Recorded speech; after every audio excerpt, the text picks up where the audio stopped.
干眼症的治疗有很多种的方式，除了点药、热敷以及挤压睑板腺以外，由于科技的进步，现在我们可以利用脉冲光来治疗干眼症。那我们要了解干眼症的话，第一个你要了解的就是说，泪水的最表面就是一层油脂，中间是水质层，最下面是粘液层。在国语的话，我们会讲说流泪水，可是如果讲到台语，没有人说流目水，会说流目油。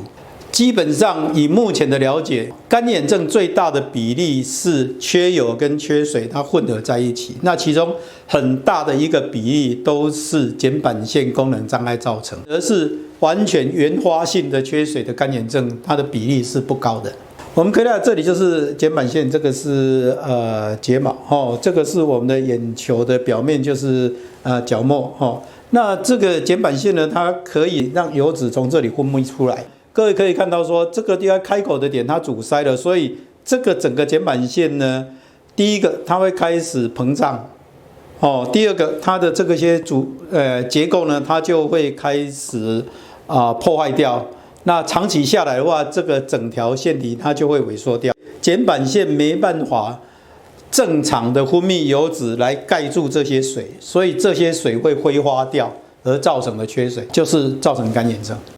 那最新的治疗方法就是会用到脉冲光，不是所有的脉冲光都是一样的不要听到脉冲光就觉得说它就是拿来做这个睑板腺功能障碍的治疗。那其实你要治疗睑板腺功能障碍，它需要有特殊的脉冲光，那它需要有一个比较小的探头才能够做上下眼睑的治疗。它最好有一个方形波，它输出的能量会比较稳定。如果它有一个比较冷却的这个探头的话，在治疗的中，病人会觉到比较大的舒适的程度。使用脉冲光完成一整个疗程的话，所谓一整个疗程就是包括3到4次的治疗，每次间隔3至4个礼拜。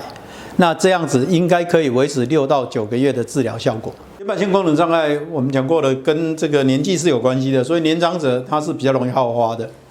那以现在年轻人来讲的话，如果你长时间在看3C 的产品，也是容易好发这个睑板腺功能障碍经常戴隐形眼镜的，还有经常吃这个高油脂、油炸的饱和脂肪吃的比较多的，这个都应该要注意。还有你的工作环境呢大多数都在冷气房，由于干燥，这个也会让睑板腺产生功能障碍。因为我们知道，功能障碍其实是油脂凝集是一个很大的因素，所以热敷的话，先热敷5到15分钟的话，那保持在摄氏42度左右，它可以软化掉这些凝结的油脂。另外，我们也会建议补充含有 Omega-3 的不饱和脂肪酸，比如说像是这些深海鱼类啦，那如果是素食的人，那你可以吃亚麻仁籽啦、坚果类，那这个都是很好的。